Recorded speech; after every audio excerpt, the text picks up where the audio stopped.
Bonjour Miguel Gomez. Bonjour. Heureux de vous accueillir à l'occasion de cette conférence atelier du 8 septembre 2022 sur la transition écologique et le dialogue social, un thème très d'actualité. Miguel, vous êtes conducteur-receveur d'une société de transport de voyageurs. Vous êtes aussi secrétaire du CSE, délégué syndical et secrétaire général adjoint du syndicat CFDT des transports d'Île-de-France. C'est exact? C'est bien ça, c'est bien ça. C'est vraiment très sympa de pouvoir témoigner et de pouvoir faire part aux personnes qui participent à cette conférence de votre expérience et de votre regard sur le sujet. Donc tout de suite, ma première question, selon vous, Miguel, où en est le dialogue social sur les questions d'environnement dans les entreprises de transport de voyageurs en Île-de-France? Alors depuis maintenant peut-être un peu moins d'un an, il a été intégré à la base de données économiques et sociales la notion d'environnement avec une obligation pour les entreprises de transmettre des informations, mais surtout de faire des consultations au niveau des comités socio-économiques par rapport à l'environnement. Nous, ce qu'on constate dans les différents CSE, c'est qu'il n'y a pas d'information consultation et que finalement la notion d'environnement n'est pas prise en compte et il n'y a pas de sensibilisation sur ce sujet d'environnement, ce qui pour nous est regrettable. Je pense qu'aujourd'hui, les directions doivent mettre en place des mesures concrètes et systématiques vis-à-vis des élus sur cette notion d'environnement. D'autant plus que dans le transport de voyageurs, il y a quand même une notion très importante. Voilà. Donc, ce que vous me dites, en fait, selon vous, c'est que les dispositions de la loi de l'année dernière, Climat et résilience, qui ont introduit ce que vous dites, ne sont pas correctement appliquées ou ne sont pas encore bien impliquées dans les entreprises. Elles ne sont pas impliquées du tout. Il n'y a pas d'information consultation, selon nous, au niveau des CSE, sur la notion d'environnement, sur les notions d'investissement pour les entreprises, d'investissement pour justement l'environnement, des véhicules à gaz par exemple ou des véhicules électriques. Aujourd'hui, je pense qu'on a vraiment un gros souci vis-à-vis des informations qui sont communiquées au niveau des CSE. Donc, je suppose que ça ne satisfait pas totalement votre syndicat au regard des enjeux et des conséquences que tout cela peut avoir. Absolument. Pour nous, le syndicat parisien, on demande à ce que les directions répondent avec précision aux exigences qui sont fixées par la loi, et notamment les consultations obligatoires, avec bien entendu des éléments qui sont transmis en amont aux élus pour qu'on puisse émettre des avis motivés. Donc là, on parle effectivement des prérogatives des représentants du personnel, mais finalement, les salariés, ceux qui travaillent au quotidien dans ces entreprises, comment sont-ils préparés à la transition écologique? Est-ce qu'ils saisissent le sujet? Est-ce qu'ils en comprennent les conséquences? Est-ce qu'ils ont des attentes sur ces sujets-là? Alors malheureusement, les salariés ne saisissent pas le sujet. Je pense qu'aujourd'hui, un salarié dans le transport de voyageurs, il vient le matin, il prend son bus et puis il part, hein.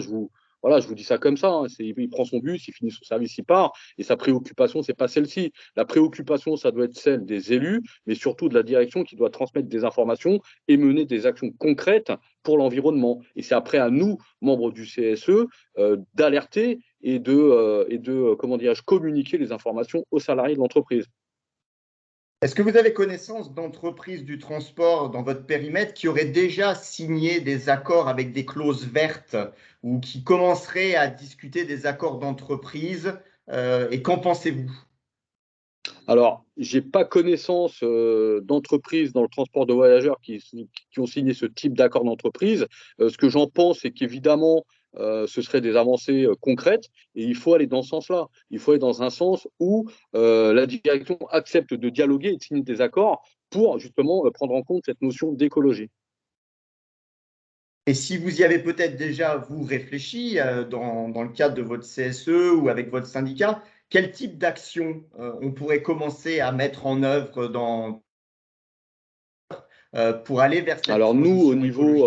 au niveau du syndicat et ce qu'on communique nous aux sections syndicales, c'est oui, il faut mener des actions. Quel type d'action? C'est engager un dialogue pour justement que les directions prennent des mesures dans le cadre des investissements de matériel. Aujourd'hui, on constate que clairement, c'est que des véhicules à gasoil avec un peu d'AdBlue. Vous voyez, c'est pas la meilleure des solutions. Ils doivent à tout prix investir dans du matériel à gaz, pourquoi pas, ou électrique. Mais au-delà de tout ça, il y a une politique aussi qui tourne autour des opérateurs et également d'Île-de-France Mobilité qui ne donne pas forcément les moyens à nos opérateurs d'investir.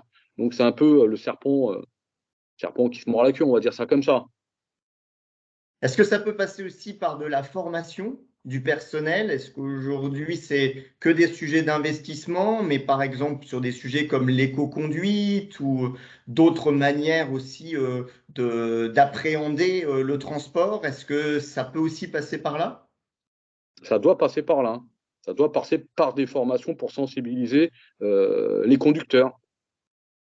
Mais pas que, il faudrait peut-être aussi sensibiliser les usagers, les personnes qui montent dans les bus. Il faut que ça passe un peu par les usagers, les conducteurs. Il faut que ce soit du collectif. Finalement, aujourd'hui, quel serait votre conseil à l'attention d'élite CSE, du secteur des transports ou d'ailleurs pour pouvoir accélérer finalement sur ces sujets-là? Alors nous, le conseil qu'on pourrait donner à nos élus, c'est s'ils constatent qu'il y a une carence de la part de la direction, ils doivent alerter de manière systématique en CSE et porter le sujet en réunion de CSE pour alerter les directions.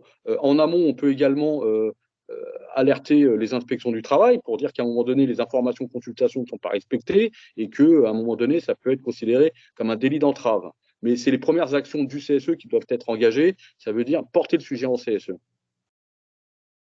Très bien. Écoutez, merci Miguel pour ce témoignage qui est fort intéressant et qui reflète la situation dans votre secteur d'activité. Espérons que les choses évoluent rapidement et que les CSE puissent mieux se saisir de cette nouvelle prérogative. À Eh bientôt, ben, Miguel. merci à vous, merci beaucoup. Au revoir.